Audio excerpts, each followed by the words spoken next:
তো ফাইনেলি মই তোমালোকৰ কাৰণে 2026 চনৰ গণিতৰ যি মেট্ৰিকত আহিবলগীয়া প্ৰশ্ন আছে সেই কমন প্ৰশ্ন কেইটামান লৈ আহিছোঁ আৰু ইয়াতে মই তোমালোকৰ প্ৰত্যেকটো চেপ্টাৰৰ পৰা ব্লুপ্ৰিণ্ট ফ'ল' কৰি কেনে কি MCQ আহিব কিমানটা MCQ আহিব সেই ওপৰত নিৰ্ভৰ কৰি কেনে তোমালোকক মই এই চেম্পল ভিডিঅ' এই কুৱেশ্যন পেপাৰখন বনাইছোঁ বা এই কুৱেশ্যন পেপাৰখন মই প্ৰিপেয়াৰ কৰিছোঁ গতিকে তোমালোকে প্ৰশ্নকেইটা ধুনীয়াকৈ চাই যাবা আৰু মই ইয়াৰ যিকেইটা উত্তৰ আছে সেই উত্তৰকেইটা ভিডিঅ'টো শেষত দি দিম তোমালোকক আৰু যদি তোমালোকৰ PDF-টো লাগে বা এই প্ৰশ্ন কুৱেশ্যন পেপাৰখনো লাগে তোমালোকে মোক কমেণ্ট যোগে জনাবা মই এইখন তোমালোকক চেণ্ড কৰি দিম কাৰণ 20 তাৰিখে যি তোমালোকৰ পৰীক্ষা আছে তাত এইকেইটা MCQ ভিডিঅ' তোমালোকে কমন পাবাই তো মই প্ৰথমতে প্ৰশ্নকেইটা তোমালোকক আলোচনা কৰি দিম আৰু শেষত তোমালোকৰ ইয়াৰ যি এনচাৰ কি আছে সেই এনচাৰ কিটো মই দি দিম তো প্ৰথম প্ৰশ্নটো লোৱা প্ৰথম প্ৰশ্নটো কি লৈছোঁ মই যে n-1 হোল স্কুৱেৰ আৰু n স্কুৱেৰৰ মাজত কিমানটা স্বাভাৱিক সংখ্যা আছে তো তোমালোকে এনেকুৱা ধৰণৰ প্ৰশ্ন এটা পাবাই যে তোমালোকৰ ৰিভিজন চেপ্টাৰ আছে সেই ৰিভিজনৰ পৰা যিহেতু 4টা বা 5টা তোমালোকৰ MCQ আহিব তো তাৰ পৰা মই 4টা MCQ লৈছোঁ তো প্ৰথমটো যিটো MCQ আছে তোমালোকে এই কনচেপ্টটো এটা MCQ তোমালোকে পাবাই তো ইয়াৰ উত্তৰটো কি হ'ব টুৱাইচ n আছিলে আমাৰ সূত্ৰ মতে গতিকে সেইমতে কৰিলে আমাৰ উত্তৰটো কি হ'ব টুৱাইচ n-2 হ'ব অপশ্যন B2 তো তোমালোকক মই এনচাৰ কিটো ধুনীয়াকৈ দি দিম পিছত ভিডিঅ'টোৰ শেষত তো নেক্সট 2 নম্বৰ প্ৰশ্নটো চোৱা এতিয়া 2 নম্বৰ প্ৰশ্নটো কি লৈছোঁ যে যদি k+3 3k+1 আৰু 5 সমানুপাতত থাকে তেন্তে k ৰ মান কি হ'ব যে if k+3 3k+5 and 5 are in proportion then what is the value of k তো এইটোকা সমানুপাতত থকা অংকও তোমালোকে পৰীক্ষাত পাবা সমানুপাতেৰে হওক বা ব্যস্তানুপাতেই হওক তো তোমালোকে সেইটো কনচেপ্টটো ক্লিয়াৰ কৰি যাবা আৰু এনেকুৱা ধৰণৰ প্ৰশ্ন এটা পাবাই তোমালোকে নেক্সট 3 নম্বৰটো লৈছোঁ এইটো হ'ল তোমালোকৰ ত্ৰিভুজৰ ভূমি 10% বঢ়াই দিয়া হ'ল আৰু উন্নতি 10% হ্ৰাস কৰা হ'ল গতিকে ত্ৰিভুজটো কালি কি হ'ব এই ধৰণৰ প্ৰশ্নটো বহুতবাৰ আহিছে আৰু এইবাৰ যি তোমালোকৰ টেষ্ট পৰীক্ষা প্ৰি বোৰ্ড এক্সাম হৈছে বিভিন্ন ডিষ্ট্ৰিক্টত মই এইটো প্ৰশ্ন পাইছোঁ গতিকে এইটো এটা ইম্পৰ্টেণ্ট প্ৰশ্ন তোমালোকৰ এইবাৰ পৰীক্ষাত আহিব পাৰে নেক্সট 4 নম্বৰটো লৈছোঁ তোমালোকৰ 8^1/3 + 9^1/2 + 16^1/4 মান কি হ'ব তোমালোকে এনেকুৱা ধৰণৰ প্ৰশ্ন এটা তোমালোকৰ যি ৰিভিজন চেপ্টাৰটো তাত আছেই গতিকে তেনেকুৱা ধৰণৰ মই আৰু এটা প্ৰশ্ন লৈ লৈছোঁ এইটো পৰীক্ষাত আহিব পাৰে তোমালোকৰ নেক্সট তলৰ কোনটো অপৰিমেয় সংখ্যা নহয় এনেকুৱা পৰিমেয় সংখ্যা বা অপৰিমেয় সংখ্যাৰ কনচেপ্টৰ ওপৰতো প্ৰশ্ন আহিব পাৰে গতিকে এইটো প্ৰশ্ন তোমালোকৰ কাৰণে ইম্পৰ্টেণ্ট যে পৰিমেয় সংখ্যা কোনটো হয় বা অপৰিমেয় সংখ্যা কোনটো হয় এনেকুৱা চিলেক্ট কৰিব পৰা আহিব পাৰে তোমালোকৰ নেক্সট 6 নম্বৰটো লৈছোঁ যে যদি P1 আৰু P2 দুটা অযুগ্ম মৌলিক সংখ্যা আৰু P1 is greater than P2 তেন্তে P1 whole square minus P2 whole square কি হ'ব সুধিছে তো আমি এনেকুৱা ধৰণৰ প্ৰশ্নবিলাক কৰিবৰ কাৰণে আমি কি কৰিব লাগে উদাহৰণ লৈ কেনে কৰিব লাগে যে P1 আৰু P2 আমাৰ কি হয় দুটা অযুগ্ম সংখ্যা অযুগ্ম মৌলিক সংখ্যা মানে কি আমাৰ যিকেইটা মৌলিক সংখ্যা আছে তাৰ পৰা অযুগ্ম এটা ল'ব লাগিব আৰু আমাৰ অযুগ্ম মৌলিক সংখ্যা যিহেতু অকল কি 2টোৰ বাহিৰে বাকী যিমানবিলাক মৌলিক সংখ্যা আছে গোটেইবিলাক অযুগ্ম হয় গতিকে 2টো বাদ দিয়ে বাকী তোমালোকৰ যিকোনো দুটা উদাহৰণ লৈ এই হোল স্কুৱেৰ কৰি বিয়োগ কৰি চাবা উত্তৰটো যি আহে সেইটোৱে তোমালোকৰ হ'ব ধৰা হ'ল মই এটা উদাহৰণ লৈ লৈছোঁ যে P1টো আমি এটা লৈছোঁ কি 3 আৰু P1টো P2তকৈ ডাঙৰ হ'ব লাগিব যিহেতু গতিকে P1টো 5 লৈ লৈছোঁ আৰু P2টো আমি 3 লৈছোঁ তো 5টো স্কুৱেৰ কৰিলে কিমান হ'ব 5 × 5 = 25 আৰু 3 × 3 = 9 তো 25ৰ পৰা 9 গ'লে কিমান হ'ব 16 গতিকে এটা কি হ'ব 16টো এটা যুগ্ম সংখ্যা অৰ্থাৎ অপশ্যন চিটো শুদ্ধ উত্তৰ তো নেক্সট তোমালোকে 7 নম্বৰটো আছে এইটো চেপ্টাৰ 1ৰ প্ৰশ্ন এইটো যে তলৰ কোনটো পৰিমেয় সংখ্যাৰ দশমিক বিস্তৃতি পৰিসমাপ্ত দশমিক বিস্তৃতি পৰিসমাপ্ত এইটো টাৰ্মিনেটিং নন টাৰ্মিনেটিং বা ডেচিমেল এক্সপানশ্যনৰ ওপৰত তোমালোকৰ প্ৰশ্ন আহিব এটা গতিকে তোমালোকে এইটো কনচেপ্টটো চাই যাবা যে যিবিলাক আমাৰ সংখ্যা কি আছিলে পৰিমেয় সংখ্যাৰ হৰটো আমি 2^m আৰু 5^n আকাৰত লিখিব পাৰোঁ সেইবিলাক আমাৰ কি হয় ডেচিমেল এক্সপানশ্যনটো কি হয় পৰিসমাপ্ত হয় দশমিক বিস্তৃতিটো পৰিসমাপ্ত গতিকে তোমালোকৰ কাৰণে এইটো এটা ইম্পৰ্টেণ্ট প্ৰশ্ন বা এইটো কনচেপ্টৰ ওপৰত প্ৰশ্ন থাকিব এটা গতিকে এইটো ইম্পৰ্টেণ্ট হয় নেক্সট 8 নম্বৰটো চোৱা তোমালোকে 8 নম্বৰটো কি দিছে মই এইটো ছেকেণ্ড যিটো চেপ্টাৰ আছে তোমালোকৰ ছেকেণ্ড চেপ্টাৰটোৰ পৰা তোমালোকৰ তিনিটা MCQ আহিব গতিকে 4টা MCQ আহিব গতিকে মই ইয়াৰ পৰা 4টা MCQ লৈছোঁ চাবা কি আহিব পাৰে যে এটা তোমালোকৰ থাকিব এনেকুৱা 0 যোগফল আৰু 0 গুণফল দিয়া থাকিব তাৰ পৰা বহুপদটো উলিওৱা তো তেনেকুৱা ধৰণৰ প্ৰশ্ন লৈছোঁ মই এটা যে যদি এটা বহুপদ ৰাশিৰ 0 যোগফল হয় p আৰু গুণফল কি হয় q হয় তেন্তে বহুপদটো কি হ'ব তো এইটো এনেকুৱা ধৰণৰ প্ৰশ্ন তোমালোকৰ থাকিব আৰু এইটো উলিওৱা সূত্ৰটো আমাৰ কি আছিলে যে x² - 0 যোগফল ইনটু x প্লাছ 0 পূৰণফল তো সেই সূত্ৰ মতে কৰিব পাৰিবা গতিকে তোমালোকে এই কনচেপ্টটো এটা ইম্পৰ্টেণ্ট এইটোৰ ওপৰত তোমালোকে প্ৰশ্ন চাবা নেক্সট 9 নম্বৰটো চোৱা যেনেকুৱা কেৰ মান নিৰ্ণয় কৰা আহিব পাৰে তোমালোকৰ যে 0 কি দিয়া আছে 0 দিয়া আছে বা 0 সম্পৰ্ক এটা দিয়া থাকিব তাৰ পৰা কেৰ মান উলিওৱা তেনেকুৱা ধৰণৰ প্ৰশ্ন লৈছোঁ এইটো 9 নম্বৰটো যে যদি a আৰু b দুটা বহুপদ ৰাশি a আৰু b কি হয় বহুপদ ৰাশি x² - 7x + k 0 হয় মানে a আৰু b টো ইয়াৰ 0 আৰু কি কৈছে যে a - b = 1 হয় তেন্তে তেতিয়া কে ৰ মানটো কি হ'ব তো অপশ্যন দিয়া আছে A 8 B 9 C 12 আৰু D 21 তো তোমালোকৰ কাৰণে এনেকুৱা ধৰণৰ প্ৰশ্নবিলাক ইম্পৰ্টেণ্ট আৰু নেক্সট তলৰ কোনটো বহুপদ নহয় এনেকুৱা সহজ প্ৰশ্ন আহিব পাৰে যে বহুপদ কোনটো হয় বা বহুপদ কোনটো নহয় সিলেক্ট কৰা আহিব পাৰে এনেকৈ চাৰিটা অপশ্যন দিয়া থাকিব তো বহুপদ হ'বলৈ গ'লে আমাৰ কি আছিলে যিবিলাক বহুপদত বা যিবিলাক ৰাশিত আমাৰ কি হয় অজ্ঞাত ৰাশিটোৰ এক্সটোৰ যিটো মান থাকে এক্সটোৰ যিটো পাৱাৰ থাকে সেই পাৱাৰটো সদায় কি হ'ব লাগে এটা অখণ্ড সংখ্যা হ'ব লাগে তো ইয়াতে যদি তোমালোকৰ মাইনাছত থাকে অখণ্ড সংখ্যা সেই পজিটিভ অখণ্ড সংখ্যাকেইটাহে হ'ব লাগিব তো যদি মাইনাছত থাকে তেনেহ'লে সেইটো বহুপদ নহয় বা যদি দশমিকত থাকে সেইটো বহুপদ নহয় বা যদি ফ্ৰেকশ্যনত থাকে সেইটোও বহুপদ নহয় তো তেনেকৈ চাই কেনে তোমালোকে এইটো কৰিব পাৰা আৰু ইয়াৰ শুদ্ধ উত্তৰটো কি হ'ব বহুপদ নহয় বুলি কৈছে যিহেতু গতিকে অপশ্যন চিটো শুদ্ধ উত্তৰ হ'ব নেক্সট 11 নম্বৰটো লৈছোঁ চোৱা 11 নম্বৰটো কি লৈছোঁ যে এই বহুপদটোক আন এটা বহুপদৰে হৰণ কৰাত ভাগশেষ -15 থাকিলে ভাগফলটো কি হ'ব তো তোমালোকৰ এইটো যিটো বিভাজনৰ প্ৰমেয়িকা যিটো আছিলে বিভাজনৰ সূত্ৰ আছিলে যে ভাজ্য ইকুৱেল টু ভাজক পূৰণ ভাগফল যোগ ভাগশেষ সেই সূত্ৰটো ব্যৱহাৰ কৰি কিনে তোমালোকে এইটো কৰিব লাগিব গতিকে এনেকুৱা কনচেপ্টৰ অংক তোমালোকে পাব পাৰা তো তোমালোকৰ বহুপদ নামৰ চেপ্টাৰটোৰ পৰা এইখিনি বস্তু আহিব পাৰে নেক্সট মই 3 নম্বৰ যিটো চেপ্টাৰ আছে তোমালোকৰ দুটা চলক জোঁটৰ ৰৈখিক সমীকৰণ linear equation in two variable সেইটো চেপ্টাৰৰ পৰা মই কি আহিব পাৰে তাৰ পৰা লৈছোঁ চোৱা যে 12 নম্বৰ যিটো ইকুৱেশ্যন আছে সেইটো মই 3 নম্বৰ চেপ্টাৰটোৰ পৰা লৈছোঁ যে যদি দুটা সমীকৰণ দিয়া থাকিব যে যদি LX + 2y - 9 আৰু 3x + my + 18 সমীকৰণৰ লেগ টোটেল কি হয় সমান্তৰাল হয় তেন্তে L আৰু M টোৰ অখণ্ড সংখ্যা দিয়া আছে আৰু কি আমাৰ সম্পৰ্ক কোনটো হ'ব সুধিছে তো তোমালোকে এনেকুৱা ধৰণৰ অংক কৰিবৰ কাৰণে কি সদায় সমান্তৰাল হোৱা বা তোমালোকৰ যিটো সমান্তৰাল হোৱা মিলি যোৱা আৰু কটাকটি কৰা যিটো কনচেপ্ট আছিলে সেই কনচেপ্টটো তোমালোকে ক্লিয়াৰ কৰিব লাগিব আৰু তাৰ পৰা প্ৰশ্ন এটা থাকিব গতিকে সেই কনচেপ্টটোৰ পৰা মই এই প্ৰশ্নটো লৈছোঁ তো তোমালোকে হয়তো বেলেগো প্ৰশ্ন পাব পাৰা কিন্তু সেই কনচেপ্টটো তোমালোকৰ কাৰণে ইম্পৰ্টেণ্ট গতিকে তাৰ পৰা আমি 12 নম্বৰ এইটো প্ৰশ্ন লৈছোঁ নেক্সট 13 নম্বৰটো লৈছোঁ উক্তি আৰু কাৰণ দিয়া আছে এইটো এনেকুৱা ধৰণৰ প্ৰশ্ন যিটো তোমালোকৰ থাকে তো উক্তিটো কি দিছে যে 2x + 3y + 5 = 0 আৰু 4x + ky + 7 = 0 এই সমীকৰণৰ কি হয় অসংগত যদিহে k = 6 এতিয়া সংগত আৰু অসংগত মানে আমাৰ কি আছিলে যে যিবিলাক ৰৈখিক সমীকৰণৰ জোৰৰ কি হয় সমাধান থাকে তেনেহ'লে সেইবিলাক সংগত আছিলে যিবিলাকৰ সমাধান নাথাকে সেইবিলাক কি হয় অসংগত আছিলে আৰু সেই সমাধান থকা অসংগত আৰু সংগতৰ যিটো কনচেপ্ট আছে তাৰ পৰাও তোমালোকৰ প্ৰশ্ন থাকিব পাৰে তো সেই কনচেপ্টটোৰ পৰা মই এই প্ৰশ্নটো লৈছোঁ যে ইয়াক কাৰণটো দিয়া আছে কি এইটো শুদ্ধ হ'ব নে অশুদ্ধ হ'ব তোমালোকে এইটো সৰল কৰি চালে পাই যাবা বা মই লাষ্টত যিহেতু আনচাৰ কিটো দিয়ে দিম তোমালোকক নেক্সট 14 নম্বৰটো চোৱা এনেকুৱা ধৰণৰ প্ৰশ্ন থাকিব পাৰে যে কি একক সমাধানৰ সংখ্যা উলিওৱাৰ প্ৰশ্ন থাকিব পাৰে যে এইটো দুটা সমীকৰণ দিয়া আছে আৰু এই সমীকৰণটোৰ কিমানটা সমাধান থাকিব যে একক সমাধান থাকিব নে only one solution two solution থাকিব নে ইনফিনিট নাম্বাৰ অফ সলিউশ্যন থাকিব নে নো সলিউশ্যন কোনো সমাধান নাথাকে তেনেকুৱা ধৰণৰ প্ৰশ্ন আহিব পাৰে আৰু নেক্সট 15 নম্বৰটো চোৱা 15 নম্বৰটো কি দিছে দুটা ৰৈখিক সমীকৰণ দিয়া আছে এইটো সংগত আৰু অসংগতৰ ওপৰত লৈছোঁ মই তো এনেকুৱা ধৰণৰ দুটা পেয়াৰ দিব দি কাৰণে তোমালোকক সংগত কোনটো অসংগত আহিব পৰীক্ষাত আহিব পাৰে এনেকুৱা অংক থাকিবই যিহেতু গতিকে মই এইটো এটা ইম্পৰ্টেণ্ট প্ৰশ্ন তোমালোকৰ কাৰণে লৈছোঁ 15 নম্বৰটো যে 1 নম্বৰ সমীকৰণটো যোনটো কি দিছে 3x + 2y = 5 আৰু 2x + 3y = 5 আৰু 2 নম্বৰ সমীকৰণটো কি দিছে যে 2x - 3y = 7 আৰু 2x - 3y = 8 তো তোমালোকে দুটা সমীকৰণ সমাধান কৰি কেনে চালে গমে পাবা সমাধান কৰিব লাগিব কেনেকৈ সংগত অসংগতৰ কাৰণে আমি a1/a2 আৰু b1/b2 আৰু c1/c2 এই অনুপাতকেইটা উলিয়াই কেনে আমি যি তিনিটা চৰ্ত আছিলে সেই চৰ্ত মতে আমি এইখিনি কৰিব পাৰিম নেক্সট 16 নম্বৰটো চোৱা 16 নম্বৰটো আমাৰ কি দিছোঁ এইবাৰ যিটো তোমালোকৰ 4 নম্বৰ চেপ্টাৰ আছে তাৰ পৰা লৈছোঁ তাৰ পৰা যিহেতু MCQ আহিব আৰু সেই 4 নম্বৰ চেপ্টাৰটোৰ পৰা তোমালোকৰ কি আহিব পাৰে যে যিবিলাক মূলবোৰৰ যিটো প্ৰকৃতি আছিলে যিটো তোমালোকৰ ভেদ নিৰূপক আছিলে ডিছক্ৰিমিনেণ্ট আছিলে সেইটোৰ ওপৰত প্ৰশ্ন আহিব পাৰে যে মূলৰ প্ৰকৃতি বাস্তৱ মূল আছে দুটা অসমান মূল আছে বা দুটা সমান মূল আছে বা কোনো মূল নাই সেই চৰ্তৰ ওপৰত প্ৰশ্ন আহিব পাৰে তো তাৰ পৰা মই প্ৰশ্ন এটা লৈছোঁ এইটো যে যদি x² - 4x + p = 0 সমীকৰণৰ মূলবোৰ বাস্তৱ তেন্তে কি হ'ব p মানটো কি হ'ব সুধিছে গতিকে তোমালোকে এইটো b² - 4ac = 0 বা <0 সেই চৰ্তৰ মতে তোমালোকে কৰিব লাগিব গতিকে সেইটো প্ৰশ্নৰ পৰা বা সেই কনচেপ্টটোৰ পৰা মই এই প্ৰশ্নটো লৈছোঁ আৰু নেক্সট এই সমীকৰণটো কি কৈছে উক্তি এটা দিয়া আছে কাৰণ দিয়া আছে কোনটো শুদ্ধ কোনটো অশুদ্ধ সুধিছে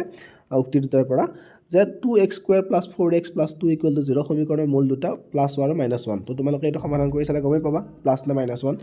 হয় নে নহয় যদি হয় তেনেহ'লে শুদ্ধ হ'ব আৰু কি কৈছে নেক্সট এই সমীকৰণৰ মূল দুটা সমান বুলি কৈছে এতিয়া আমি সমীকৰণটোৰ সমাধান কৰিলে গম পাই যাম তাৰ মূল দুটা সমান হয় নে প্লাছ মাইনাছ হয় তো তাৰ পৰা তোমালোকে উত্তৰটো পাই যাবা তো এইটো এটা ইম্পৰ্টেণ্ট প্ৰশ্ন হয় আৰু নেক্সট 18 নম্বৰটো চোৱা দ্বিঘাত সমীকৰণৰ কে ৰ মান নিৰ্ণয় কৰা প্ৰশ্ন থাকিব পাৰে তোমালোকৰ তো তাৰ পৰা লৈছোঁ যে কি বা কে ৰ মান নিৰ্ণয় কৰাই হওক বা তোমালোকৰ দ্বিঘাত সমীকৰণ কোনটো হয় কোনটো নহয় এনেকুৱা আহিব পাৰে তো সেইটো দুটা কনচেপ্ট মই একেলগে মিলাই কেনে এইটো প্ৰশ্ন লৈছোঁ যে kx² + 2x = c * 2x² + bx এই সমীকৰণটো দ্বিঘাত সমীকৰণ হ'বৰ কাৰণে কি হ'ব লাগিব k ৰ মানটো কি হ'ব নোৱাৰে সুধিছে তো এইটো কেনেকুৱা ধৰণৰ আছিলে যে ইয়াৰ সৰ্বোচ্চ ঘাত আমাৰ কি হ'ব লাগিব x² থাকিব লাগিব তো এইখিনি সৰল কৰি চালে গম পাবা যে x² কেতিয়া থাকিব তো তেতিয়াই কি হ'ব সেইটোৱে k ৰ মান হ'ব নোৱাৰে তেনেকৈ তোমালোকে এইটো উত্তৰ উলিয়াব পাৰা তো এতিয়া ইয়াতে দুটা পক্ষত চোৱা ইপিনে kx² আছে ইপিনেও যদি আমি চাওঁ এইটো পূৰণ কৰিলে কি হ'ব 2 * cx², তো k ৰ মানটো কি হ'ব নোৱাৰে 2c হ'ব নোৱাৰে হ'লে কি হ'ব দুটা কাটা কাটি যাব আৰু x ৰ হাইয়েষ্ট পাৱাৰটো 2 নাথাকে গতিকে আমাৰ কি হ'ব k ৰ মানটো 2c হ'ব নোৱাৰে অৰ্থাৎ অপশ্যন বি টো শুদ্ধ উত্তৰ তো তোমালোকে এই কনচেপ্টৰ ওপৰত চাব পাৰা যে দ্বিঘাত সমীকৰণ হয় নে নহয় বা দ্বিঘাত সমীকৰণ কোনটো হ'ব কোনটো নহ'ব এনেকুৱা ধৰণৰ প্ৰশ্ন থাকিব পাৰে তোমালোকৰ সহজ প্ৰশ্ন এটা নেক্সট 19 নম্বৰটো তোমালোকৰ যিটো 5 নম্বৰ চেপ্টাৰ আছে সমান্তৰ প্ৰগতি তাৰ সমান্তৰ প্ৰগতিৰ পৰা মই কেইটামান প্ৰশ্ন লৈছোঁ ইয়াতে তো সমান্তৰ প্ৰগতিটো কি আছে তোমালোকৰ যে তলত উল্লেখ কৰা যিটা পদ আছে এই পদকেইটা কি কৰিছে এটা সমান্তৰ প্ৰগতি গঠন কৰিছে আৰু সমান্তৰ প্ৰগতিটো কি হ'ব কোনটো ক্ৰমত থাকিলে এই সমান্তৰ প্ৰগতি হ'ব তো এনেকুৱা প্ৰশ্ন আহিব পাৰে অলপমান বেলেগ ধৰণৰ আণ্ডাৰষ্টেণ্ডিং লেভেলৰ প্ৰশ্ন যে আমাক চাৰিটা পদ দিয়া আছে এই চাৰিটা পদ আমি কেনেকৈ সজালে আমাৰ কি হ'ব সেইটো সমান্তৰ প্ৰগতিত থাকিব কোনটো পদ আগত দিব লাগিব কোনটো ছেকেণ্ড দিব লাগিব বা কোনটো থাৰ্ড দিব লাগিব তো এইটো তোমালোকে মাজৰ যিটো আমাৰ ডিফাৰেন্সটো আছে কমন ডিফাৰেন্সটো বা সাধাৰণ অন্তৰটো সেইটো উলিয়াই চালে গম পাম তো তেনেকৈ আমি এইটো সমাধান কৰিব পাৰিম তো 19 নম্বৰটো হৈ গ'ল নেক্সট 20 নম্বৰটো চোৱা যে এই দুটা 10 আৰু 250ৰ মাজত 4 গুণিতক কিমানটা আছে বা তোমালোকৰ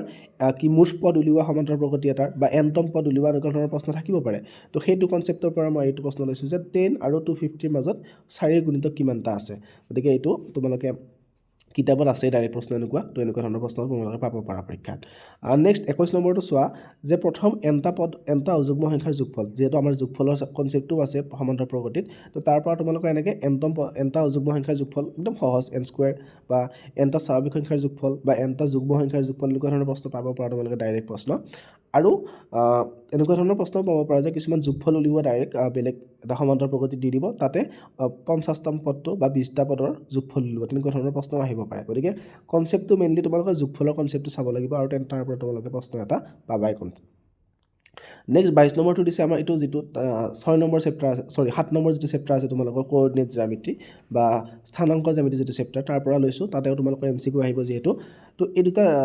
আমাৰ ৰৈখিক সমীকৰণ দিয়া আছে y = x আৰু x = 4 এই ৰৈখিক সমীকৰণটো নিৰ্দেশ কৰা ৰেখাবোৰে p বিন্দুত ছেদ কৰিছে তো আমাৰ p বিন্দুৰ স্থানাংক উলিয়াব লাগে তো সমান্তৰ প্ৰগতি এনেকুৱা অংক পাব পৰা তোমালোকে বা তিনিডাল ৰেখা দি কেনে ত্ৰিভুজ এটা দিব যে এই তিনিডাল ৰেখাই ত্ৰিভুজ এটা গঠন কৰিছে ত্ৰিভুজৰ শীৰ্ষবিন্দু এটা নিৰ্ণয় কৰা বা ত্ৰিভুজৰ কালি নিৰ্ণয় কৰা এনেকুৱা ধৰণৰ প্ৰশ্ন তোমালোকে পাব পাৰা তো এইটো 22 নম্বৰটো হৈ গ'ল নেক্সট 23 নম্বৰটো দিছে দুটা বিন্দুৰ মাজৰ দূৰত্ব উলিয়াব লাগে ইয়াতে মই বিন্দুকেইটাৰ স্থানাংককেইটা মানে ত্ৰিকোণমিতিৰ অনুপাত ব্যৱহাৰ কৰিছোঁ তো তোমালোকে ডাইৰেক্ট প্ৰশ্ন পাব পাৰা বা এনেকুৱাকৈ অনুপাত ব্যৱহাৰ কৰি কেনে পাব পাৰা নহ'লে XY বা ABCD এনেকুৱা পাব পাৰা তোমালোকে তো দূৰত্বৰ সূত্ৰটো চাই যাবা বা সেইটো ইম্পৰ্টেণ্ট বস্তু দূৰত্বটো তোমালোকৰ প্ৰশ্ন পাবা দূৰত্বৰ ওপৰত তো নাম্বাৰ 24টো চোৱা যে এই বিন্দু তিনিটা একেৰেখীয় হ'লে তেন্তে কি হ'ব সমাধানটো সুধিছে বাট ইয়াতে x আৰু y যিটো তোমালোকৰ যিটো ৰিলেশ্যন হ'ব সেই XY ৰিলেশ্যনটো উলিওৱা আহিছে তো এনেকুৱা ধৰণৰ প্ৰশ্ন তোমালোকে পাবা যে একেৰেখীয় যিটো কলিনিয়াৰ যিটো কনচেপ্ট আছিলে 7.3 যিটো অনুশীলনী তাৰ পৰা ত্ৰিভুজৰ কালি উলিওৱা বা কলিনিয়াৰ তোমালোকৰ যিটো একেৰেখীয় যিটো কনচেপ্ট আছে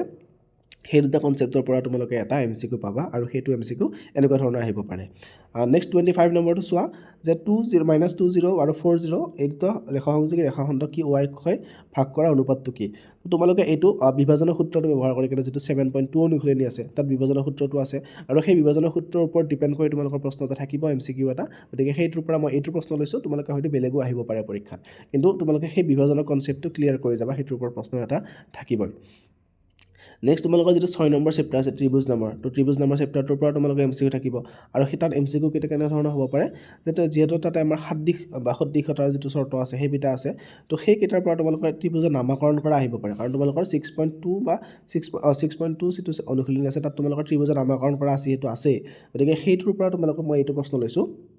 যে তিনিটা ত্ৰিভুজৰ এনেকৈ বাহুকেইটা অনুপাত সমান দিয়া দেখাইছে আৰু কোনকেইটাও সমান দিয়া আছে তো আমাৰ কি হ'ব ত্ৰিভুজকেইটাৰ অনুপাতটো উলিয়াব দিছে বা ত্ৰিভুজটো আমাৰ কি হ'ব লাগে যিটো সদৃশ হ'ব সদৃশ হ'লে আমি কেনেকৈ নামাকৰণ কৰিব লাগে তাৰ ওপৰত প্ৰশ্ন আহিব আৰু সেইটো প্ৰশ্নই মই ইয়াতে লৈছোঁ 26 নম্বৰটো নেক্সট 27 নম্বৰটো চোৱা দুটা ত্ৰিভুজ সদৃশ দিয়া আছে এটা কোণ দিয়া আছে দুটা কোণ দিয়া আছে 3 নম্বৰ কোণটো উলিয়াব লাগে এনেকুৱা ধৰণৰ সহজ প্ৰশ্ন তোমালোকে পাব পাৰা যে যদি ABC ইজ প্ৰপৰ্চন টু ত্ৰিভুজ ডি ট্ৰাইংগল DEF তো যাতে এংগল A = 43 ডিগ্ৰী আৰু এংগল E = কিমান 87 ডিগ্ৰী তেন্তে C কোণটো কিমান হ'ব উলিয়াব আহিব পাৰে তোমালোকৰ নেক্সট ABC ত্ৰিভুজ এটাত কি দিছে এংগল A 90 ডিগ্ৰী দিয়া আছে, AB 3 সেন্টিমিটাৰ দিয়া আছে, BC 5 সেন্টিমিটাৰ আৰু AD is perpendicular to BC, তেন্তে AD দৈৰ্ঘ্য কি হ'ব সুধিছে। তো এনেকুৱা ধৰণৰ ত্ৰিভুজৰ প্ৰশ্ন কমন প্ৰশ্ন তোমালোকৰ পাব পাৰা পৰীক্ষাত, আৰু এইবিলাক প্ৰশ্ন তোমালোকৰ অলৰেডি প্ৰি বৰ্ডত আহি গৈছে বহুত ডিষ্ট্ৰিক্টত। নেক্সট ত্ৰিকোণমিতি চেপ্টাৰ আছে, ত্ৰিকোণমিতিৰ পৰা তোমালোকৰ MCQ আহিব যিহেতু, তো তাত তোমালোকে এনেকুৱা ধৰণৰ যদি sin square plus sin square A plus sin to the power 4A equal to 15 হ'লে cos square A plus cos A plus cos square A মান উলিওৱা, এনেকুৱা ধৰণৰ প্ৰশ্ন তোমালোকৰ প্ৰি বৰ্ডত বহুতকেইটা ডিষ্ট্ৰিক্টত মই পাইছোঁ, সেইকাৰণে এইটো প্ৰশ্ন লৈছোঁ। তো এনেকুৱা ধৰণৰ প্ৰশ্ন পাব পৰা তোমালোকে। নেক্সট 30 নম্বৰটো চোৱা, এইটো অনুশীলনীয় প্ৰশ্ন ডাইৰেক্ট তোমালোকৰ, যে tan 3x - 15 ডিগ্ৰী হ'লে √15 ডিগ্ৰী মান √3 হ'লে x ৰ মানটো উলিয়াব লাগে। তো ইয়াতে তোমালোকে √3 টো tan কিমান ডিগ্ৰীত হয় 60 ডিগ্ৰীত, তো তেনেকৈ tan কাটা যাব, 60 ডিগ্ৰী থাকিব। তো তেনেকৈ সৰল কৰি কেনে এইটো কৰিব পাৰা, গতিকে এনেধৰণৰ প্ৰশ্ন তোমালোকে MCQ পাব পাৰা। তো 30 নম্বৰটো 31টো চোৱা, উক্তি আৰু কাৰণ লৈছোঁ মই, যে কোনো সূক্ষ্ম কোণ A আৰু Bৰ বাবে sin A ৰ মান সদায় একতকৈ ডাঙৰ, এইটো হয়নে নহয়? sin A ৰ মানটো সদায় একতকৈ ডাঙৰ, এইটো নহয়, ভুল হয়, কাৰণ sin ৰ মান সদায় কি হয় একতকৈ সৰু হয়। আৰু এটা সমকোণী ত্ৰিভুজৰ কি হয়, অতিভুজ বাহুটো বা অতিভুজ বৃহত্তম বাহু, এটা ত্ৰিভুজৰ কি হয়, সমকোণী ত্ৰিভুজ এটাৰ অতিভুজটো আটাইতকৈ দীঘল বাহুটো, এইটো শুদ্ধ হয়। তাৰ মানে কি হ'ব, আমাৰ উক্তিটো ভুল আছে আৰু কাৰণটো আমাৰ শুদ্ধ আছে, গতিকে আমাৰ কি উক্তি A অসত্য কিন্তু কাৰণ Rটো সত্য, অপশ্যন ডিটো শুদ্ধ উত্তৰ। নেক্সট 32টো চোৱা তোমালোকে, এইটো তোমালোকৰ যিটো বৃত্ত নামৰ চেপ্টাৰ আছে, বৃত্তৰ পৰা লৈছোঁ মই, যে এটা বৃত্তৰ ব্যাসাৰ্ধ দিয়া আছে 4 সেন্টিমিটাৰ, তেনেহ'লে বৃত্তৰ স্পৰ্শক সমান্তৰাল স্পৰ্শক দিলে মাজৰ দূৰত্ব। তো এইটো যিটো তোমালোকৰ প্ৰথম যিটো 10.1 যিটো অনুশীলনী আছে, তাতে এনেকুৱা কনচেপ্ট আছে যে সমান্তৰাল স্পৰ্শকৰ মাজৰ দূৰত্বটো কিমান হয়, বৃত্তটোৰ ব্যাসৰ সমান আছিলে, গতিকে সেইটো প্ৰশ্ন লৈছোঁ ইয়াতে, উত্তৰটো কিমান হ'ব 8 সেন্টিমিটাৰ। তো তোমালোকে এইটো বৃত্তৰ যিকেইটা উপবাদ্য আছে, তোমালোকে উপবাদ্যকেইটা বা থিয়ৰমকেইটা ভালকৈ তোমালোকে চাই গ'লে এনেকুৱা ধৰণৰ প্ৰশ্ন তোমালোকে সহজে কৰিব পাৰিবা। নেক্সট 33 নম্বৰটো চোৱা, এইটো স্পৰ্শকৰ অংক, যে 60 ডিগ্ৰী কোণত স্পৰ্শকডাল হালি আছে, তো 3 সেন্টিমিটাৰ ব্যাসাৰ্ধ দিয়া আছে, আৰু কি কৈছে স্পৰ্শকডালৰ প্ৰত্যেকৰে দৈৰ্ঘ্য উলিয়াব দিছে, দুডাল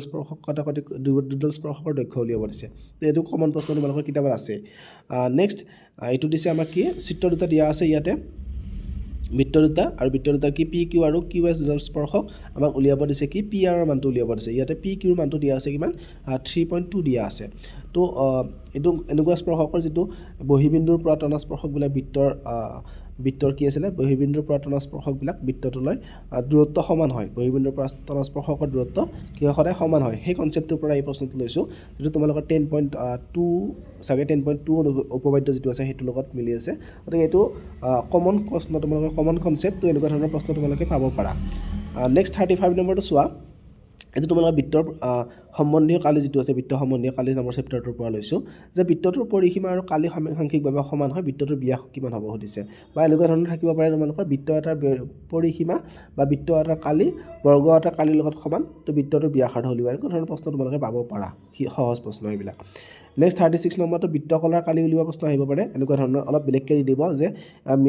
ঘড়ীৰ মিনিটৰ কটাডাল দিছে 14 সেন্টিমিটাৰ, 5 মিনিটত ঘড়ীটোৰ কটাডালৰ দ্বাৰা ঘূৰণৰ যিটো কালি, সেইটো কালি উলিয়াব দিছে। তো এনেকুৱা ধৰণৰ তোমালোকৰ কি, যিটো বৃত্ত সম্বন্ধীয় কালিৰ যিটো বৃত্তৰ চাপৰ দৈৰ্ঘ্য উলিওৱা, বৃত্তৰ কলাৰ কালি উলিওৱা সেইবিলাক অংক তোমালোকে পাব পাৰা, কাৰণ সেইটো কনচেপ্টৰ পৰা মই এইটো প্ৰশ্ন লৈছোঁ। নেক্সট দিছে, এইটো সেই বৃত্ত কলাৰ কালি, এটা কি কৈছে, বৃত্তটোৰ কালিৰ 1/3 অংশ, তো বৃত্তটোৰ কলাটোৰ চাপৰ দৈৰ্ঘ্য উলিয়াব দিছে, তো এইটো সেই বৃত্ত কলা আৰু কালিৰ অংকই হয়, গতিকে তোমালোকে এনেকুৱা ধৰণৰ প্ৰশ্ন একদম কমন প্ৰশ্ন এইবিলাক আহিবই তোমালোকৰ। নেক্সট 38 নম্বৰটো চোৱা, এইবাৰ যিটো তোমালোকৰ চেপ্টাৰ নম্বৰ যিটো 13 আছে, ছাৰফেচ এৰিয়া এণ্ড ভলিউম, যিটো আমাৰ পৃষ্ঠকালি আৰু আয়তন চেপ্টাৰ, তাৰ পৰা MCQ লৈছোঁ। ইয়াতে তোমালোকে এনেকৈ গোলকৰ আয়তন দিয়া আছে, গোলকৰ ব্যাসাৰ্ধ উলিয়াব লাগে, এনেকুৱা ধৰণৰ কমন প্ৰশ্ন, সহজ প্ৰশ্ন পাব পাৰা তোমালোকে। নেক্সট তোমালোকে এনেকুৱা ধৰণৰ পাব পাৰা, যে যিবিলাক তোমালোকৰ সূত্ৰ আছে, সেই সূত্ৰবিলাক এনেকৈ মিলাব দিব পাৰে, গতিকে তোমালোকে যিকেইটা সূত্ৰ আছে, কালি উলিওৱা, পৃষ্ঠকালি উলিওৱা, আয়তন উলিওৱা বা বক্ৰ পৃষ্ঠকালি উলিওৱা, সেইকেইটা তোমালোকে ধুনীয়াকৈ চাই যাবা, তাৰ পৰা এনেকুৱা ধৰণৰ প্ৰশ্ন তোমালোকে পাব পাৰা, মিলোৱাৰ প্ৰশ্ন। নেক্সট 40 নম্বৰটো চোৱা, এইটো সেই এটা শংকুৰ আয়তন উলিওৱা বা অৰ্ধগোলকৰ আয়তন উলিওৱা, এনেকুৱা ধৰণৰ প্ৰশ্ন তোমালোকে কেনেকুৱা ধৰণৰ প্ৰশ্ন দিব, যে ইয়াতে মান নিদিয়ে, ডাইৰেক্ট তোমালোকৰ ব্যাসাৰ্ধটো R বুলি দিব, উচ্চতাটো H বুলি দিব, তেনেকৈ ডাইৰেক্ট সূত্ৰটো লিখা, এনেকুৱা ধৰণৰ প্ৰশ্ন তোমালোকে পাব পাৰা, আৰু সেই তেনেকুৱা প্ৰশ্নই লৈছোঁ মই এইটো, গতিকে তোমালোকে যিটো পৃষ্ঠকালি আৰু আয়তন আছে, তাৰে তোমালোকৰ যিকেইটা ইম্পৰ্টেণ্ট সূত্ৰ যিকেইটা আছে, বক্ৰ পৃষ্ঠকালি উলিওৱা বা মুঠ পৃষ্ঠকালি উলিওৱা আয়তন উলিওৱা সেইকেইটা তোমালোকে ধুনীয়াকৈ চাই যাবা তাৰ পৰা তোমালোকে কমন প্ৰশ্ন পাবাই একদম নেক্সট তোমালোকৰ যিটো ষ্টেটিষ্টিক্সৰ যিটো আছে পৰিসংখ্যা চেপ্টাৰটো 14 নম্বৰ চেপ্টাৰ তো তাৰ পৰা তোমালোকে এইটো এটা কমন প্ৰশ্ন এইটো আহে বহুতবাৰ আৰু এনেকুৱা প্ৰশ্নৰ ওপৰত ভিত্তি কৰি অংকও আহে তোমালোকৰ যে যিটো বহুলক ইকুৱেল টু 2 বহুলক ইকুৱেল টু 2 মধ্য মাইনাছ 3 মধ্য 2 মধ্যমা মাইনাছ 3 মধ্য বা ইয়াৰে কোনটো শুদ্ধ হ'ব এনেকুৱা ধৰণৰ প্ৰশ্ন আহিব পাৰে বা এই সূত্ৰটো ব্যৱহাৰ কৰি কিনে তোমালোকৰ অংক কৰাও আহে দুটা বহুলক দিয়া থাকিব মধ্যমা দিয়া থাকিব তোমালোকে মাধ্য উলিয়াব লাগিব বা মধ্যমা দিয়া থাকিব মাধ্য দিয়া থাকিব বহুলক উলিয়াব লাগিব তো তেতিয়া তোমালোকে এই সূত্ৰটো ব্যৱহাৰ কৰিব লাগিব গতিকে এইটো তোমালোকে ভালকৈ চাই যাবা এইটো পৰীক্ষাত তোমালোকে পাবা প্ৰশ্ন এটা নেক্সট এনটা স্বাভাৱিক সংখ্যাৰ মাধ্য উলিয়াব লাগে বা এনটা স্বাভাৱিক সংখ্যাৰ মাধ্য কি হ'ব এইটো তোমালোকে এনেকুৱা ধৰণৰ সিম্পল প্ৰশ্ন তোমালোকে পাব পাৰা নেক্সট 43 নম্বৰটো সম্ভাৱিতাৰ পৰা তোমালোকে তিনিটা এমচিকিউ আহিব গতিকে সম্ভাৱিতাৰ পৰা লৈছোঁ এবাৰ 43টো যে ইয়াতে আমাক কি দিছে যে দুটা সম্ভাৱিত এটা ঘটনাৰ কি অনুমান কৰি কাৰণে উত্তৰ দিলে তাৰ হোৱাৰ সম্ভাৱনা আৰু নোহোৱাৰ সম্ভাৱনা দিয়া আছে তেন্তে বি মানটো কি হ'ব বা বি মানটো উলিয়াব দিছে বা সম্পৰ্কটো উলিয়াব দিছে আমাক তো হোৱা আৰু নোহোৱাৰ সম্ভাৱিতা কি আছিলে দুটাৰ যোগফলটো 1 হ'ব তো তাৰ পৰা সৰল কৰি কিনে আমি এইটো উলিয়াব পাৰোঁ গতিকে সেই কনচেপ্টটো যে দুটা ঘটনা এটা হোৱা আৰু নোহোৱাৰ যিটো যোগফলটো 1 হয় সেইটোৰ ওপৰত প্ৰশ্ন তোমালোকে পাব পাৰা নেক্সট উক্তি কেইটামান দিয়া আছে শুদ্ধ আৰু অশুদ্ধ বাছি উলিয়াব লাগে তো এটা নিশ্চিত ঘটনাৰ সম্ভাৱিতা 0 মই ইয়াতে জাষ্ট নিশ্চিত ঘটনা দিছোঁ তোমালোকৰ অসম্ভৱ ঘটনাও আহিব পাৰে বা তোমালোকৰ যিটো নিশ্চিত ঘটনা চিঅৰ যিটো চাৰ্টেন ইভেণ্ট আছিল তাৰ ওপৰতো আহিব পাৰে নেক্সট 2 নম্বৰ চৰ্টটো লৈছোঁ যে কি এটা পৰীক্ষাৰ সকলো প্ৰাথমিক ঘটনাৰ সমষ্টি 1 যিটো আমাৰ কি আছিলে হোৱা আৰু নোহোৱাৰ সমষ্টিটো 1 এনেকুৱা ধৰণৰ কনচেপ্টৰ বস্তু তোমালোকে ক্লিয়াৰ থাকিব লাগিব নেক্সট 3 নম্বৰটো যি এইটো ঘটনা ই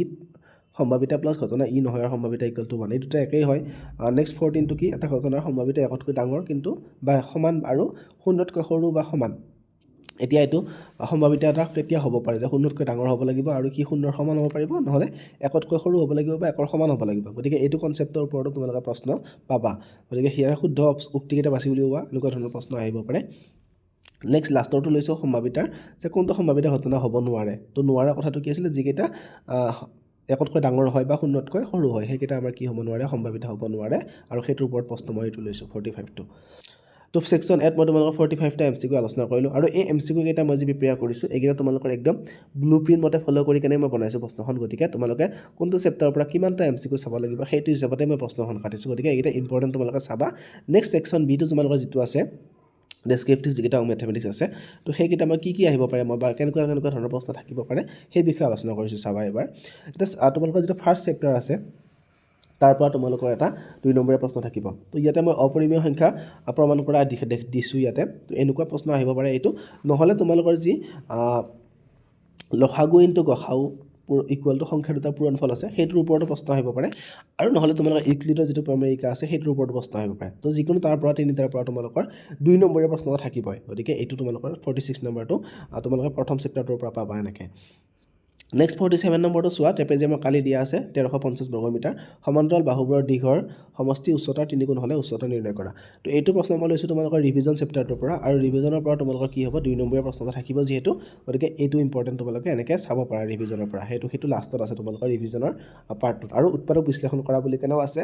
তাৰ পৰাও হয়তো আহিব পাৰে নেক্সট তোমালোকৰ 48 নম্বৰ প্ৰশ্নত লৈছোঁ মই ত্ৰিকোণমিতিৰ পৰা কাৰণ ত্ৰিকোণমিতিৰ পৰা তোমালোকৰ দুটা 2 নম্বৰীয়া প্ৰশ্ন থাকিব গতিকে এটা তোমালোকে 4.3 লাষ্টৰ 4.4 অনুশীলনী আছে তাৰ পৰা তোমালোকে পাবা এটা যে এই যিকেইটা তোমালোকে 5 নম্বৰ প্ৰশ্ন প্ৰমাণ কৰা প্ৰশ্নকেইটা আছে তাৰ পৰা যিকোনো এটা কমন প্ৰশ্ন থাকিবই আৰু সেইটোৰ পৰা মই লৈছোঁ এইটো 48 নম্বৰটো আৰু 49 নম্বৰটো তোমালোকে বাকী যিকেইটা অনুশীলনী আছে তাৰ পৰা এটা পাবা 2 নম্বৰীয়া প্ৰশ্ন গতিকে এই দুটা বস্তু তোমালোকৰ কাৰণে ইম্পৰ্টেণ্ট ত্ৰিকোণমিতিৰ 4 নম্বৰ এনেকুৱাকৈ 2 নম্বৰীয়া দুটা প্ৰশ্ন আহিব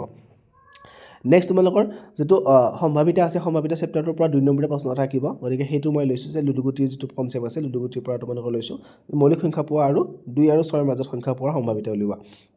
বা তোমালোকৰ টাছৰ পাতৰ অংক আহিব পাৰে বা ডাইচৰ অংকও আহিব পাৰে গতিকে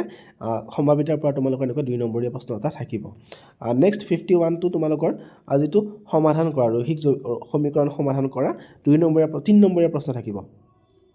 তোমালোকৰ এইটো ইম্পৰ্টেণ্ট যে ৰৈখিক সমীকৰণ যি সমাধান কৰা থাকিব তোমালোকৰ হয়তো ডাইৰেক্ট কিছুমান চিম্পল দি দিব পাৰে যেকেইটা তোমালোকৰ 3.1 3.2 3.3 আছে তাৰ পৰা ডাইৰেক্ট চিম্পল দি দিব পাৰে নহ'লে তোমালোকৰ 3.4 যিকেইটা আছে যে ৰৈখিক সমীকৰণ বনাই কেনে সমাধান কৰিব লাগে তেনেকুৱা ধৰণৰ প্ৰশ্ন আহিব পাৰে তোমালোকৰ তো সেইটো মই দি দিছোঁ ইয়াতে 51টো 3 নম্বৰীয়া প্ৰশ্ন এটা থাকিব নেক্সট 52টো তোমালোকৰ দ্বিঘাত সমীকৰণৰ পৰা লৈছোঁ দ্বিঘাত সমীকৰণৰ পৰা 3 নম্বৰীয়া প্ৰশ্ন এটা থাকিব যিহেতু গতিকে এইটো প্ৰশ্ন মই লৈছোঁ যে দুটা বৰ্গৰ যোগফল 468 বৰ্গমিটাৰ আৰু যদি সিহঁতৰ পৰিসীমাৰ পাৰ্থক্য 24 বৰ্গমিটাৰ হয় বৰ্গ দুটাৰ বাহুৰ পৰিমাণ উলিওৱা তো এনেকুৱা ধৰণৰ তোমালোকৰ পঞ্চে যিটো দ্বিঘাত সমীকৰণ বনাই কেনে বা ৱৰ্ড প্ৰব্লেমৰ পৰা দ্বিঘাত সমীকৰণটো ফৰ্ম কৰি কেনে সেইটো সলিউশ্যন কৰি উলিয়াব লাগে সেই কনচেপ্টটোৰ প্ৰশ্ন এটা তোমালোকে পাবা 3 নম্বৰীয়া আৰু সেইটো মই ইয়াতে 52টো তাৰ পৰা লৈছোঁ নেক্সট 53টো তোমালোকে সমান্তৰ প্ৰগতিৰ পৰা তোমালোকে পাবা এটা এনেকুৱা যোগফল উলিওৱা যিটো অংক আছে সেই যোগফলৰ যিটো 6 সমান্তৰ প্ৰগতি হ'লে তোমালোকে 5.3 যিটো অনুশীলনী আছে সেই 5.3 অনুশীলনীৰ পৰা তোমালোকে এনেকুৱা যোগফল উলিওৱা অলপ মানে তোমালোকে তিনিটা ষ্টেপ থকা প্ৰশ্ন 3 নম্বৰীয়া প্ৰশ্ন এটা তোমালোকে পাবা গতিকে সেইটোৰ কাৰণে তোমালোকে 5.3 অনুশীলনীটো ভালকৈ চাবা মই তাৰ পৰা এই প্ৰশ্নটো লৈছোঁ নেক্সট 5.4 যিটো প্ৰশ্ন আছে 54 প্ৰশ্নটো সেইটো তোমালোকৰ মই যিটো স্থানাংক জ্যামিতি আছে 7 চেপ্টাৰটো তাৰ পৰা লৈছোঁ আৰু সেইটোৰ পৰা তোমালোকে যিটো বিভাজনৰ সূত্ৰ আছে সেই বিভাজনৰ সূত্ৰটো নহ'লে ত্ৰিভুজৰ যিটো একেৰেখীয় সূত্ৰ আছে সেইকেইটাৰ পৰা তোমালোকে এটা 3 নম্বৰীয়া প্ৰশ্ন পাবা মেক্সিমাম তোমালোকৰ বিভাজনৰ সূত্ৰৰ পৰাই আহে আৰু মই সেই তাৰ পৰাই লৈছোঁ এইটো প্ৰশ্নটো যে যদি a আৰু b স্থানাংক ক্ৰমে -2 আৰু 2 হয় তেন্তে p বিন্দুৰ স্থানাংক নিৰ্ণয় কৰা যাতে ap = 3/7 of ab আৰু p বিন্দুটো কি হয় ab ৰেখাখণ্ডৰ ওপৰত থাকে গতিকে তোমালোকে যেটো তোমালোকৰ 7.2 অনুশীলনী আছে তাৰ পৰা তোমালোকে এনেকৈ 3 নম্বৰীয়া প্ৰশ্ন এটা পাবা গতিকে এইটো ইম্পৰ্টেণ্ট তোমালোকৰ নেক্সট 55 নম্বৰটো চোৱা এইটো বৃত্তৰ পৰা লৈছোঁ তোমালোকৰ বৃত্ত স্পৰ্শৰ কনচেপ্টটো আছিল তাৰ পৰা তোমালোকৰ এটা প্ৰমাণ কৰা আহিব 3 নম্বৰীয়া হয়তো এনেকুৱা ধৰণৰ আহিব পাৰে অংক আৰু নহ'লে তোমালোকৰ ডাইৰেক্ট যিটো সূত্ৰ উপপাদ্য আছে উপপাদ্য প্ৰমাণ কৰা তোমালোকৰ আহিব পাৰে যোৱা বছৰ উপপাদ্য প্ৰমাণ কৰা আহিছিল গতিকে মই এইবাৰ উদাহৰণৰ পৰা এইটো অংক লৈছোঁ 55 নম্বৰটো নেক্সট 56 নম্বৰটো 3 নম্বৰীয়া প্ৰশ্ন ত্ৰিভুজৰ পৰা আহিব আৰু ত্ৰিভুজৰ তোমালোকৰ উপপাদ্য প্ৰমাণ কৰা আহিব পাৰে যেটো মই দি দিছোঁ এইবাৰ ইয়াতে যে প্ৰমাণ কৰা যে যদি এডাল ৰেখাৰ কোনো ত্ৰিভুজৰ এটা বাহুৰ সমান্তৰালকৈ টনা হয় আৰু ৰেখাডালে আন দুটা বাহুক দুটা নিৰ্দিষ্ট বিন্দুত ছেদ কৰে তেনেহ'লে সেই বাহু দুটা কি হয় একে অনুপাতত বিভক্ত কৰে গতিকে যিটো তোমালোকৰ ত্ৰিভুজৰ যিটো তোমালোকৰ উপপাদ্য আছে সেই উপপাদ্যটো প্ৰমাণ কৰা 3 নম্বৰে আহিব পাৰে নহ'লে তোমালোকৰ অনুশীলনীত যিকেইটা প্ৰশ্ন আছে তোমালোকৰ প্ৰমাণ কৰিবলগীয়া সেইকেইটা প্ৰশ্নও তোমালোকে চাব পাৰা নেক্সট 57টো বৃত্ত সম্বন্ধীয় কালিৰ পৰা লৈছোঁ আৰু বৃত্ত সম্বন্ধীয় কালিৰ পৰা তোমালোকে এৰিয়া ৰিলেটেড টু চাৰ্কল যিটো চেপ্টাৰ আছে 12 নম্বৰ চেপ্টাৰটো তাৰ পৰা তোমালোকে এটা 3 নম্বৰীয়া প্ৰশ্ন পাবাই আৰু সেইটো প্ৰশ্ন তোমালোকে এনেকৈ বৃত্তখণ্ডৰ কালি উলিওৱা আহিব আৰু এইটো প্ৰশ্ন মই লৈছোঁ এইটো ইম্পৰ্টেণ্ট প্ৰশ্ন তোমালোকে চাবা নেক্সট 58 নম্বৰটো লৈছোঁ মই যেটো তোমালোকৰ 13 নম্বৰ চেপ্টাৰ যিটো আছে সাৰফেস এৰিয়া এণ্ড ভলিউম যেটো পৃষ্ঠকালি আৰু আয়তন সেই পৃষ্ঠকালি আৰু আয়তন চেপ্টাৰটোৰ পৰা এই অংকটো লৈছোঁ যেটো তোমালোকৰ অনুশীলনীৰ প্ৰথম প্ৰশ্নটোৱে আছে এইটো এনেকুৱা ধৰণৰ সহজ প্ৰশ্ন দি দিব পাৰে তোমালোকৰ গতিকে এইটো ইম্পৰ্টেণ্ট আৰু সেই অনুশীলনীটোৰ পৰা তোমালোকে এনেকুৱা ধৰণৰ প্ৰশ্ন চাবা এবাৰ কাৰণ এটা 3 নম্বৰ প্ৰশ্ন থাকিবই তাৰ পৰা নেক্সট 59 নম্বৰটো যেটো তোমালোকৰ এনেকুৱা মাধ্য নিৰ্ণয় কৰা অংক আহিব আৰু যেটো 14 নম্বৰ চেপ্টাৰ আছে তোমালোকৰ তাত তিনিটা বস্তু আছে মাধ্য উলিওৱা মধ্যমা উলিওৱা আৰু বহুলক উলিওৱা তো তাৰ পৰা তোমালোকে এনেকৈ যিবিলাক বাৰম্বাৰতাত এই এফ থাকে বা এক্স থাকে বা ৱাই থাকে তেনেকুৱা ধৰণৰ অহাবিলাক বেছি চান্স আছে গতিকে মই তাৰ পৰা এইটো লৈছোঁ মাধ্য উলিওৱা যে মাধ্যৰ অংক যিটো এইটো এফ দিয়া আছে বাৰম্বাৰতাত এই এফৰ মানটো নিৰ্ণয় কৰিব লাগে গতিকে এইটো প্ৰশ্ন তোমালোকৰ কাৰণে ইম্পৰ্টেণ্ট আৰু তাত যিকেইটা তোমালোকৰ মধ্যমা উলিওৱা আৰু বাৰম্বাৰতা উলিওৱা এনেকুৱা ধৰণৰ প্ৰশ্ন আছে সেইকেইটাও চাবা আহিব পাৰে পৰীক্ষাত নেক্সট 60 নম্বৰ প্ৰশ্নটো যেটো তোমালোকৰ ত্ৰিভুজৰ যিটো আছে যিটো অংকন যেটো তোমালোকৰ 11 নম্বৰ চেপ্টাৰ আছে সেই অংকন চেপ্টাৰটোৰ পৰা মই এই প্ৰশ্নটো লৈছোঁ আৰু অংকনৰ পৰা তোমালোকৰ বেছি প্ৰশ্ন তাত 7টা প্ৰশ্নই আছে গতিকে সেই 7টা প্ৰশ্নৰ পৰা তোমালোকে ভালকৈ চালে এটা কমন পৰিবই আৰু তাৰ পৰা মই এই প্ৰশ্নটো লৈছোঁ 4 নম্বৰীয়া প্ৰশ্ন এটা আহিব তোমালোকৰ 4 নম্বৰীয়া প্ৰশ্ন দুটাই থাকিব এটা আহিব অংকনৰ পৰা আৰু এটা আহিব কোনটো তোমালোকৰ যেটো সেকেন্ড চেপ্টাৰ আছে বহুপদ নম্বৰ চেপ্টাৰটো তাৰ পৰা আহিব আৰু বহুপদৰ পৰা মই এইটো প্ৰশ্ন লৈছোঁ যেটো লাষ্টৰ অনুশীলনী আছে তাৰ পৰা এইটো প্ৰশ্ন লৈছোঁ 2.4 ৰ পৰা নহলে তোমালোকে বহুপদৰ যেটো বহুপদবিলাকৰ সহগ আৰু শূন্যৰ মাজৰ সম্পৰ্ক সেই শূন্য আৰু সহগৰ মাজৰ সম্পৰ্ক স্থাপন কৰাও আহিব পাৰে তো সেইটো চাব পাৰা তোমালোকে নহলে যেটো লাষ্টৰ অনুশীলনী আছে এনেকৈ হৰণ কৰি কেনে কৰিব লাগে দুটা শূন্য দিয়া আছে বাকি দুটা উলিয়াব লাগে এনেকুৱা ধৰণৰ প্ৰশ্ন তোমালোকে চাব পাৰা গতিকে মই গোটেইখিনি বস্তু আলোচনা কৰিলোঁ মেইন যিখিনি ইম্পৰ্টেণ্ট তোমালোকৰ টপিক আছে মেথছত তো তোমালোকে এইখিনি বস্তু ফলো কৰিবা একদম সহজে তোমালোকে মেথছত 90 বা 80+ নম্বৰ আৰামছে পাই যাবা আৰু মই ইয়াৰ যিকেইটা এনসাৰ কি আছে বা গোটেই যদি পিডিএফটো তোমালোকৰ প্ৰয়োজন বা পিডিএফটো তোমালোকক লাগে তেনেহ'লে কমেণ্টত মোক পিডিএফ বুলি কমেণ্ট কৰি দিবা মই তোমালোকক লিংকটো দি দিম পিডিএফটো তোমালোকে ডাউনলোড কৰি ল'ব পাৰিবা আৰু ইয়াৰ এনসাৰ কিটো মই দি দিম তোমালোকক জাষ্ট মোক এটা কমেণ্ট কৰি দিলেই হ'ল ধন্যবাদ